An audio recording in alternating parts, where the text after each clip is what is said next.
de Oxalá, Oxalá Jesus, né? Pelo sincretismo religioso, os negros antigamente cultuavam os seus orixás, e o orixá principal, além de Olorum, que é Deus, é Oxalá, Oxalá que toma conta dos orixás, e de Jesus. E aí decidi hoje, junto com meus companheiros espirituais, falar sobre Jesus um pouco. Falar sobre a personalidade de Jesus e a forma como ele amou, como ele distribuiu coisas bonitas e positivas. Jesus, primeiro, nunca foi cristão, porque Jesus era judeu.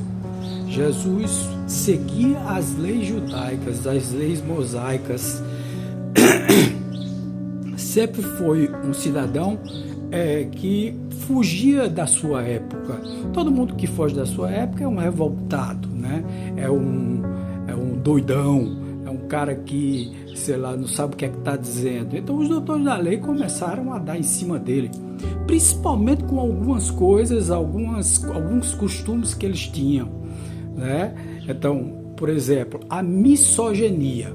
Nós estamos numa época muito difícil em relação a isso. Todos os dias eu estou, infelizmente, presenciando nas TVs casos de feminicídio. Quer dizer, a misoginia ainda existe. Misoginia é quem tem raiva de mulher ou quer colocar a mulher abaixo. As mulheres ainda ganham menos do que os homens. As mulheres ainda são colocadas abaixo. Em algumas religiões, no catolicismo está um pouco velado, mas já devia ter papisa, já devia ter tudo isso. E a mulher foi colocada nas igrejas pentecostais, evangélicas e tal, como aquela pessoa que cuida de casa e que obedece o marido, que é temente a Deus. Eu já disse aqui que ninguém deve temer a Deus, deve amar a Deus, não temer a Deus. Então a misoginia era muito grande. Aquela mulher que foi apedrejada, ninguém sabe disso, as pessoas ignoram isso. Mas não foi Maria de Magdala ou Maria de Madalena.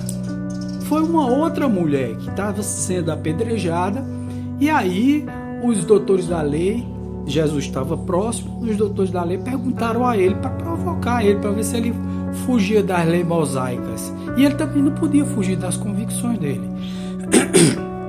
Então perguntou a ele: uma mulher que é adúltera, ela não deve ser apedrejada? Jesus continuou acocorado, sem falar nada. Aí ele pensou nas condições dele, do amor, da igualdade, de tudo, e disse assim: que jogue, que atire a primeira pedra quem nunca pecou. Pouco a pouco todos foram se retirando, soltando as pedras e foram embora. Aí a mulher olhou para ele e disse assim: eles não me apedrejaram, eles não me julgaram. Aí Jesus levantou ela e disse assim: eu também, se eles não te julgaram, eu também não te julgo.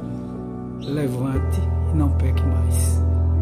E então, quer dizer, Jesus sempre teve esse contato aproximado com as mulheres. A 13ª apóstola era Maria de Magdala. Quem viu Jesus primeiro, depois de ressurreito, né, depois da ressurreição, foi Maria de Magdala. Quem acompanhava Jesus, quem guardava os segredos de Jesus, era Maria de Magdala. Ele tinha colóquios, quer dizer, conversas longuíssimas com Maria de Magdala.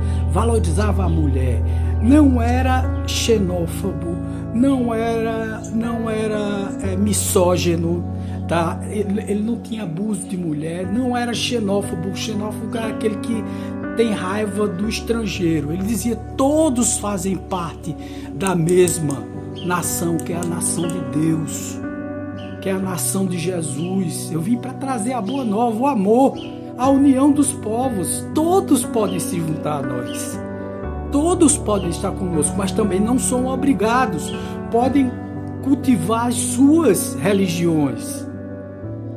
Quer dizer, Jesus foi uma pessoa inclusiva, sem nenhum preconceito, não tinha preconceito de nada, né? Pedro tinha preconceito. Tomé dizia que para entrar no reino dos céus, a mulher tinha que se declarar macho ou homem. O nome era macho mesmo, né? Veja que coisa absurda, né? Então, isso aparece nos evangelhos apócrifos de Tomé, do próprio Tomé. Ele falando isso, que a mulher para se tornar, entrar no reino dos céus, tinha que se tornar macho. E Jesus dizia, não, Tomé, não é assim.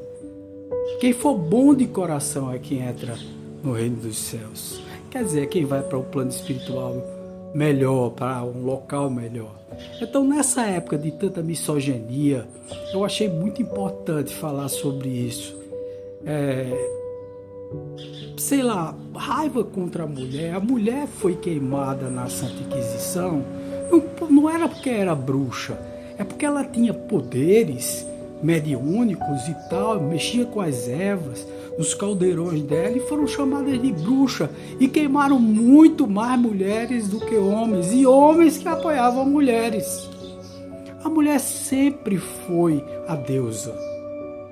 Você sabe como é que se chama a terra pelos nativos? Pachamama, Mãe Gaia.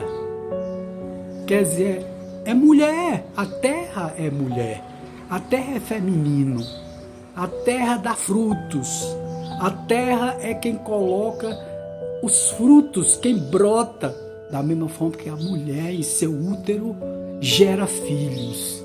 Então a mulher é muito poderosa, a igreja não podia deixar a mulher ultrapassar isso. A igreja não podia deixar a mulher tomar o seu espaço, porque elas são muito poderosas. Elas são muito poderosas, tá certo? A mulher vê a floresta, o homem vê apenas a árvore. O homem é objetivo demais. Eu não estou aqui desclassificando os homens também, não. Nós somos importantes demais, mas deveríamos dar valor à mulher e ter um par de igualdade em salário, em tratamento, em coisas para se fazer dentro de casa, a divisão de tarefas, tudo, a criação dos filhos, né, as responsabilidades divididas, a educação, tudo deveria ser assim. A gente jamais deveria levantar a mão para uma mulher, bater numa mulher, sabe? Só um insano faz isso, quanto mais matar a mulher. O feminicídio está aí graçando, né? Então, gente, era esse o recado que eu tinha para dar para vocês. Não vamos fazer como na Idade Média, não vamos apedrejar quem nos gerou. Vamos respeitar.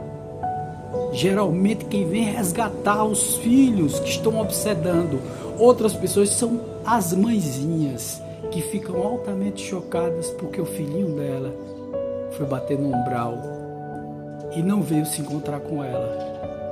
Então são as mulheres que vêm geralmente, as mulheres junto com os homens, os avós, as mães, certo? Mas quem primeiro o obsessor se emociona com as mulheres. Então, viva as mulheres.